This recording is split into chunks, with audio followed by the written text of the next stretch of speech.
A man named Tsutomu Yamaguchi. He was an engineer, working in Hiroshima. Just an ordinary day, or so it seemed.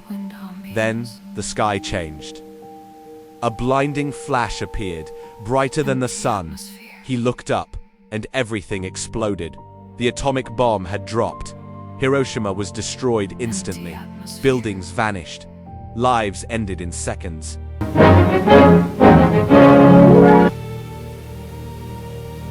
Fire consumed the city, chaos everywhere. Yamaguchi was thrown violently.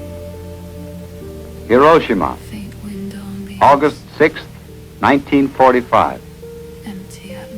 For any real appreciation of the destruction involved here, we must have some idea of what originally existed as the target. The blast burned his skin. His eardrums ruptured. He could barely hear, but somehow he lived. Injured, but alive. Located in the United States, it would have been slightly smaller than Miami or San Diego, but larger than Dayton. It would have contained about as many people as Wyoming. He crawled through destruction, searching for safety. With its population of 245,000, Hiroshima was the 7th largest city in Japan. Hiroshima was built on flat terrain, except for a single low hill in the eastern part of the city. The city was unrecognizable. Smoke filled the air. People cried out in pain. Many didn't survive, but he kept moving, step by painful step. He found shelter. He rested briefly. Still in shock, still alive against all odds, he survived Hiroshima. Residential units in general were of wooden construction, like these in Kyoto, about half being 1 story and the remainder 1.5 to 2 stories high. The next day came. He was badly injured, but determined to go home. Home was Nagasaki, a different city. He boarded a train, wounded and exhausted, traveling through devastation. He reached Nagasaki. Finally, home. His family was there. Relieved he survived. He needed rest, but duty called again. He reported to work, still bandaged.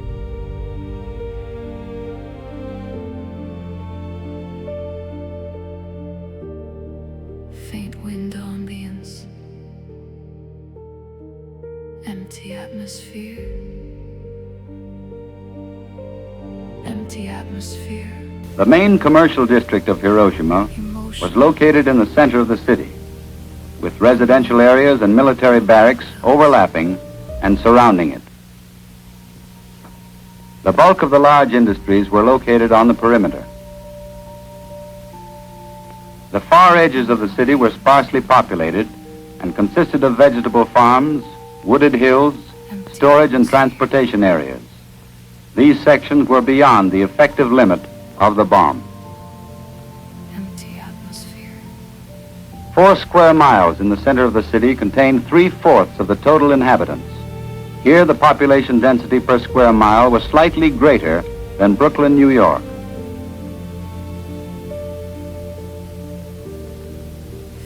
Living conditions in Hiroshima were comparable to these seen in Kyoto. Empty atmosphere. Still in pain, he told his boss about Hiroshima, Empty atmosphere. about the bomb. His boss didn't believe him.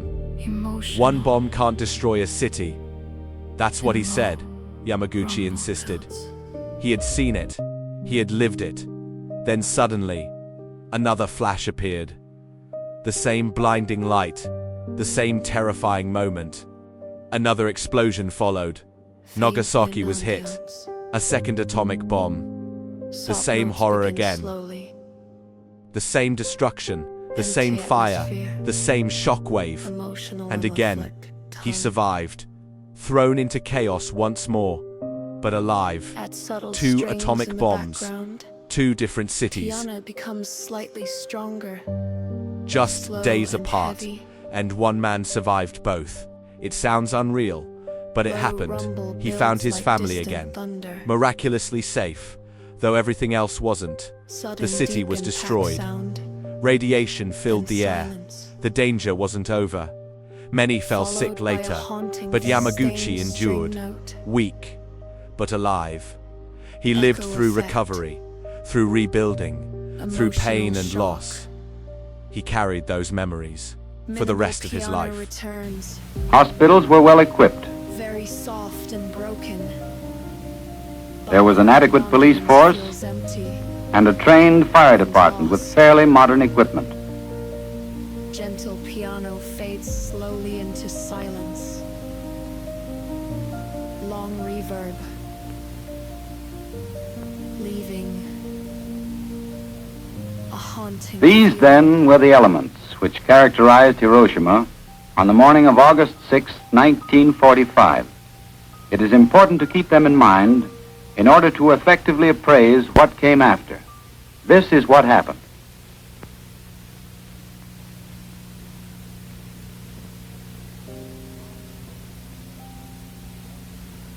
The bomb exploded in the air some distance above this point on the ground, which we shall call Ground Zero. Spelt notes begin slowly.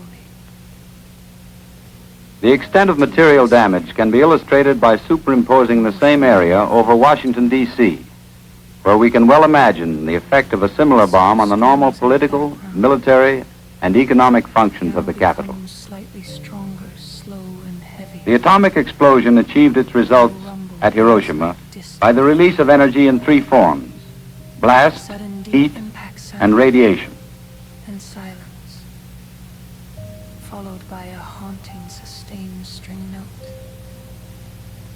Echo effect. Blast, as from a high explosive bomb, caused severe damage over the entire area within a radius of 1.5 miles of Ground Zero. Piano returns, very soft and broken. Radiation, as from X-rays or radium, ultimately caused the death of almost everyone who was fully exposed up to 1/2 mile from Ground Zero. Gentle piano fades slowly into silence. Heat, liberated in one blinding flash by the explosion, caused flash burns and may have ignited isolated fires as far as 1 mile from Zero. Blistering of roof tile occurred up to 4,000 feet. But the majority of initial fires in buildings originated from secondary sources, such as short circuits and kitchen charcoal fires when buildings were collapsed by blast. These hundreds of fires burning simultaneously resulted in a firestorm, the combined heat of the multiple conflagrations eventually drawing air into the vortex at a velocity of 30 to 40 miles an hour. Empty atmosphere. The firestorm almost completely burned out the 4.5 square mile center of the city, an area which had already been severely damaged by blast. Empty atmosphere. In this area, 50 buildings of reinforced concrete remained standing. All of these suffered some degree of blast damage, Low rumble. and all except a dozen were gutted by the fires which spread from surrounding wood buildings.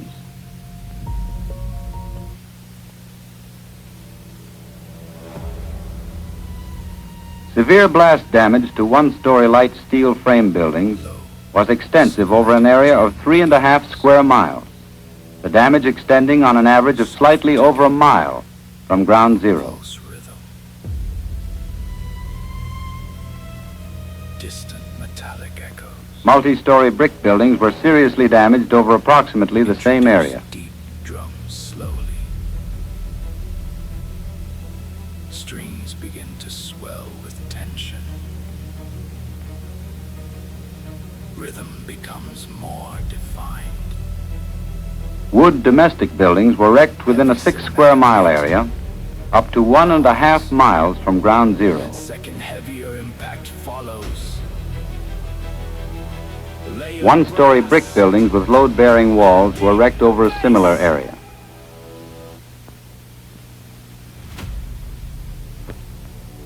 Damage to machinery depended upon the construction of the buildings in which it was housed. begins. In wood frame buildings, 95% of the equipment was rendered unusable, mostly by fire and debris. Distant metallic echoes. On the other hand, in reinforced concrete buildings, only 25 to 30% was seriously affected. Drums slowly. Strings begin to swell with tension. Debris was a major cause of destruction only in those reinforced concrete buildings where walls and roofs collapsed. Defined. Heavy cinematic hit. Of the machines housed in steel frame industrial buildings, about 5% suffered damage, primarily caused by the movement of structures, which crushed or overturned adjacent equipment. And deep bass. The subsequent exposure to the weather was what rendered most of the remaining equipment unserviceable.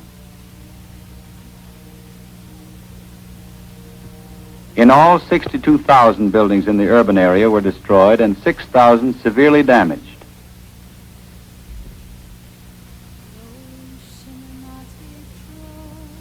Street pavements were not directly affected by the bomb, but the thoroughfares themselves were unnegotiable because of enormous amounts of debris.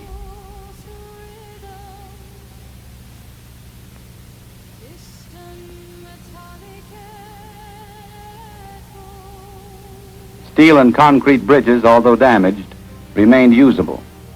Wooden bridges were destroyed by fire. Transportation facilities were almost completely paralyzed. Automobiles, buses, and bus terminals were extensively damaged by blast and fire.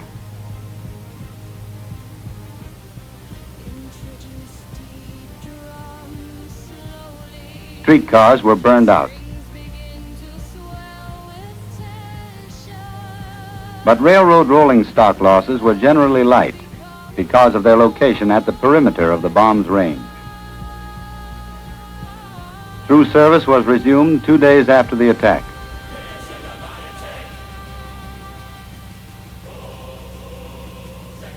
Communications, such as the telephone system, were 80% knocked out. Service was not restored for 10 days.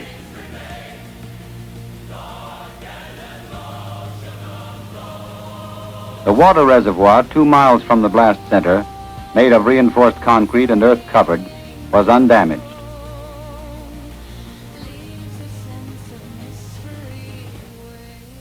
However, 70,000 pipe connection breaks in buildings and dwellings resulted from blast and fire.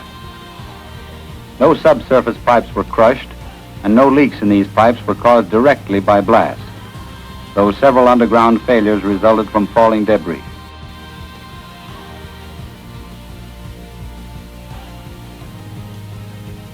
Pressure in the city dropped to zero because of the connection breaks and the damaged domains where they crossed damaged bridges. 6 sewer pumping stations were rendered inoperable by fire and blast. The electric power transmission and distribution system in the center of the city was wrecked. Only power equipment of rugged construction, such as transformers, resisted blast and heat within the devastated areas. Instruments were demolished beyond repair. Switches, switchyard insulators, cables, and copper buswork were ruined. And yet electric power from the general network was available in most of the surviving parts of the city within 24 hours. The gas supply failed as a result of severe damage to gas holders up to 1¼ miles from ground zero. Medical facilities were virtually wiped out. All but 3 of the 45 civilian hospitals were at least temporarily neutralized. The casualty rate of occupants of hospitals within 3,000 feet of ground zero was practically 100%. In many cases, basic structures remained intact, but falling plaster, fire, and flying glass caused the casualties. 90% of the 200 doctors in the city were killed or injured. 1,600 out of 1,700 nurses were killed or injured. Firefighting and rescue units like these were stripped of personnel and equipment. It is unlikely that any municipal fire department in the world could have prevented the firestorm at Hiroshima.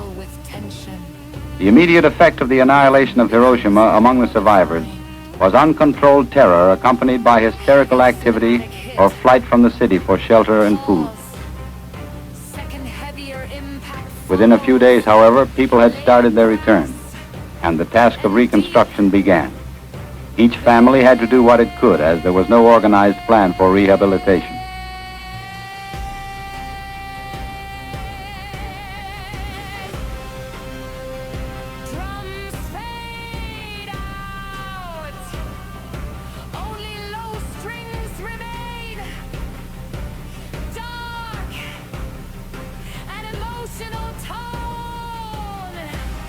At Nagasaki, the destructive capacity of the bomb used was greater than that at Hiroshima, but the actual area razed was smaller because of the terrain and the point of fall of the bomb.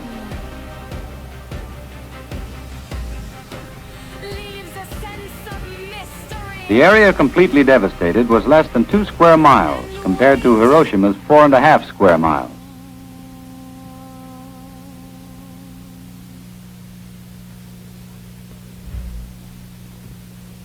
Multi-story reinforced concrete buildings, however, were structurally damaged over a wider area than at Hiroshima.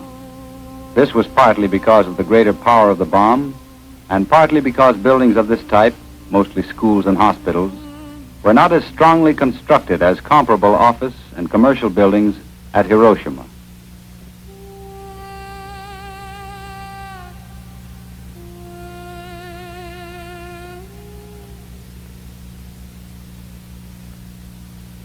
Low, cinematic drone begins. Soft ticking or pulse rhythm. Distant metallic echoes.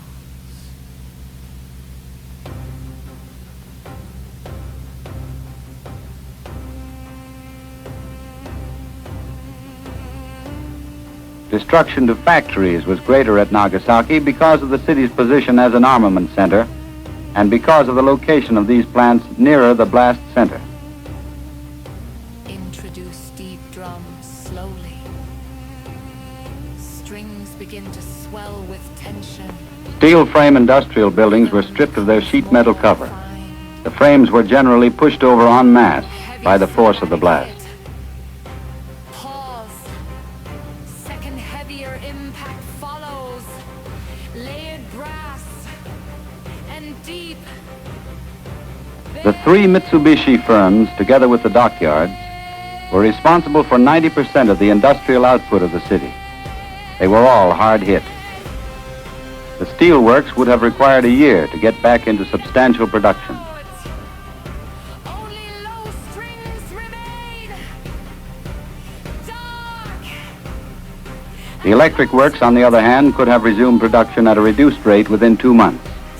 It could have reached capacity within 6.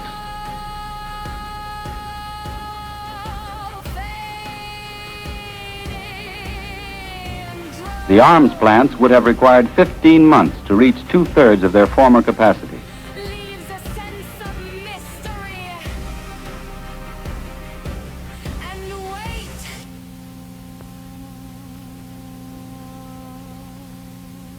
Transportation, too, suffered heavily.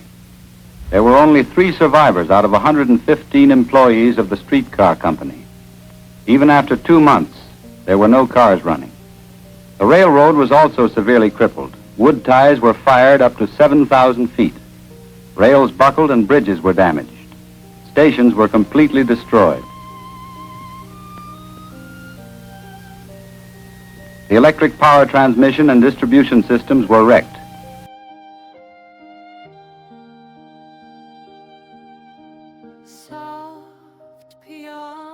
Years passed slowly. Japan rebuilt itself.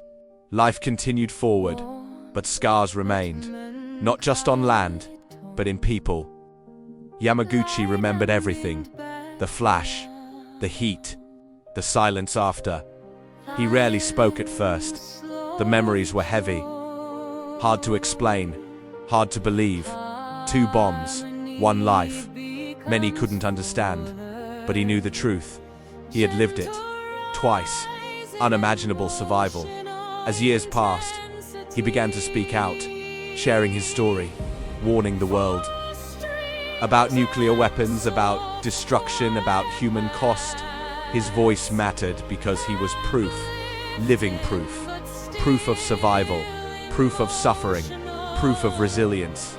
He wasn't just lucky, he was determined. He endured pain, he endured fear, he endured loss, yet he lived and he spoke. Decades went by. He grew older, but his story remained powerful. The world listened. Slowly, more people knew about the man who survived twice, Hiroshima and Nagasaki. A rare truth. Almost unbelievable. Scientists studied survivors. Doctors tracked effects. Radiation was dangerous. Many suffered later. But Yamaguchi lived long, much longer than expected. He reached old age, still telling his story, still standing strong, still remembered. His life became history. His story became legend. But it was real. Completely real. No exaggeration. No fiction. Just truth. Hard truth. Unbelievable truth. Documented truth. He lived to 93, a full life. Despite everything, despite the bombs, despite the destruction, he saw the world change. From war to peace, from ruin to rebuilding, from silence to storytelling. He carried history, not in books, but in memory, in scars, in survival. Few can relate, fewer can understand, but his story remains. To remind us, to warn us, to teach us. One man, 2 atomic bombs, 2 survivals, 1 lifetime of memory. It still feels unreal, but it happened, and it was recorded, and he lived it. Twice. What do you think? Was it luck, fate, or something more? Subscribe, like, hit the bell, and follow for more and interesting stories like this on Believe It or Not.